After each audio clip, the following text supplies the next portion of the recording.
மறைக்காடா என்ன கொஞ்சம் கொஞ்சம் கொஞ்சம் மறைக்காடா மறைக்காடா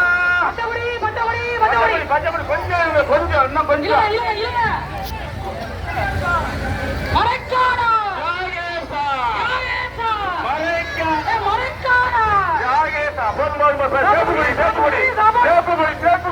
கொஞ்சம் ரெஸ்ட் எடுங்க அப்படியே. அருமை அருமை அன்பர்கள் அனைவரும் அற்புதமா அப்ப வடம் பிடிச்சீங்க.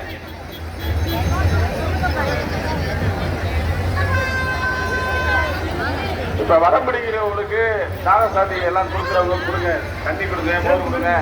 வடம் பிடிக்கிறவங்களுக்கு தான் முதல்ல கொடுக்கணும். மெய்யன்பர்கள் வடம் பிடிக்கிற மெய்யன்பர்களுக்கு தண்ணி, நீர்மோறு, பானக்கம் எது வந்தாலும் கொடுங்க. வெயில் அதிகமா இருக்கு.